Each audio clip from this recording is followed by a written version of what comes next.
So if you haven't used GitHub Copilot before and you're wondering like how to use it, you can go into their documentation. They have a quick start guide, and they have like information about what GitHub Copilot is, which is an AI coding assistant. As you know, it helps you to code. It helps you when it comes to productivity and things like that. And they also have their plans. They have the Copilot Free, Copilot Pro, Copilot Pro Plus, Business and Enterprise. And I use the Copilot Pro. I also have the Enterprise one because of work, but the Copilot Pro I use mostly for stuff like this and for side projects. And they have their different features as well. I will give you practical examples soon, but this is like they have inline suggestions, which is more autocomplete. And they have the Copilot chat, which is available on GitHub, and then this chat interface that also help you ask questions. They also have the coding agent, which is literally doing the work for you and help change the code for you. Yeah, they also have like Copilot CLI, which is like command line interface that lets you use Copilot from within your terminal. I will also show you an example on that. GitHub Copilot can review your code, can help create pull requests. You can use edit mode, agent mode, and you can use the different modes. But one thing that I want you to always check is also like the how-tos. If you're not sure about like what you can do or how to use what. And I think the Copilot SDK that came out not long ago, which was a bit exciting too. And then you can read through the quick start and get to know how that works as well. And they have tutorials right here. So without wasting much time, let's get started with the practical aspect of using GitHub Copilot in Visual Studio Code. Okay, so now let's get started. I've created this test GitHub Copilot folder, and then I want us to have, let's say, we're going to create a JS file, and then I want us to go into that file. And as you can see already, because I have GitHub Copilot, it basically is suggesting if I want to generate code, I can do that or close this. Or if I want to select different programming languages, as you can see here, or if I don't want it to show. So I don't want that right now. Let's create a variable that we call first name, okay? So as you can see already, it's assigning first name to John. And then as I press enter, and then if I tap that, already it's telling me if I want to console log first name. And so let's try to enter it. Right now I want to create a variable with last name as well, okay? So see, like already, so it literally tried to predict what I am trying to write next, which was last name. That's what I had in mind. And so now we can enter this as well. So we want to console log last name, for instance, we can do that. And it can go on and on. So as you can see right here, it tries to like, again, try to get the full name and then concatenate it and console log that one. So basically this is autocomplete or inline suggestion when it comes to GitHub Copilot. Now the next feature that I want to share with you is the GitHub Copilot chat.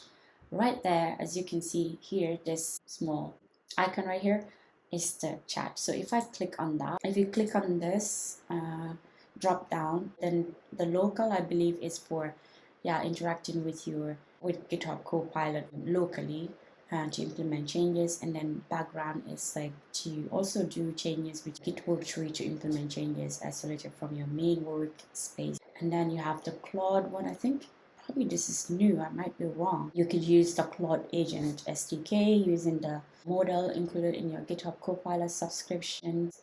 Then you can learn more if you want to. Then you have like the plan mode. If you want to use, you can use the ask mode. There is explain mode. But when you're using GitHub Copilot chat, you need to check on which model that you want to use. I'm currently using the Claude Sonnet 4.6 model, but you can decide to choose literally any of this. If you want to use Codex or Gemini, you decide which one you want to use. The practical part of GitHub Copilot is that it will iterate into your code, and then you will chat and interact with it to be able to help you answer some of the questions that you might have whilst you are trying to work. So for instance, if I'm looking into my code base and this is like 8 lines or 7 lines, but like if I want to, let's say we have like 1,000 lines of code, and then I want to be able to find something, and in this case I want to see if a first name John exists. So I would say, is there John, let's say a John name in this file? Yes, it says yes, John appears on line 204. I mean, in good old days, you could already only search, for instance, to find this. But I mean, right now it's telling me exactly which line I can find this file, you know? So I think that's cool. But this is just a minor example versus like if you have a big file and then you are looking for stuff. So that is GitHub Copilot chat. Okay, another thing that GitHub Copilot has is the agent mode, you know. And let's say, for instance, we have like bunch of files, folders here. And so we can create, for instance, agent.md file here. And now we could create like a bunch of instructions in terms of, let's say, we don't want a console log in any of our files when we are creating a pull request.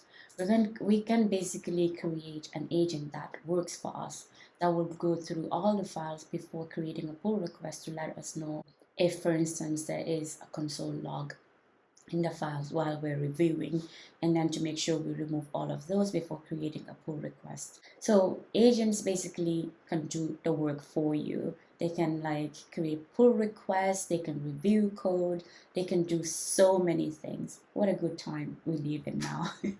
But of course, like with all of this, you need human touch, you need human in the loop to go through things, to check through, to make sure like everything is done as expected. Another thing that I want to share with you is Copilot CLI, which is a command line interface. So GitHub Copilot can interact with your command line interface. It can help you create issues, install packages, interact with github.com, create pull requests, create issues. It can do a lot of things. So let's say now I want it to create a Node.js package for me. So let me say create a Node.js package. So let's see. So as you can see already, it's asking me to allow it to interact with my command line interface. So if I click allow, it will interact with my CLI and be doing the work for me. So this is another thing that GitHub Copilot is capable of by interacting with your CLI. Another thing that I think that GitHub Copilot can do is it can help you edit your code for improvements and things like that, and it has other features. So for instance, if I do like this, like you can use the search mode, you can use explain mode, fix, tests, and save prompt. You can also plan, like I mentioned before. Personally, I haven't used setup tests. I don't think I've used that, not new notebook either. I just want to share that you can do a whole lot of things in this chat dialogue. But the most important thing for me, I think, when it comes to GitHub Copilot is the inline suggestions. Those I like, and then I like if I want to, I like the inline suggestions. I also like for it to review my code before making any pull request, and also I like it to suggest improvements for me. So I really enjoy using it that way. And of course, I want to add that like even though you can use GitHub Copilot to do so many of these things, it also sometimes can hallucinate. I mean, productivity is great, but like this thing sometimes can hallucinate and just be doing whatever it wants, right? So you just have to have that in mind, and always keep up to date about things on GitHub Copilot documentation. Thank you so much for watching and listening, and I will see you again soon. Until then, do have a wonderful day and stay blessed. Bye.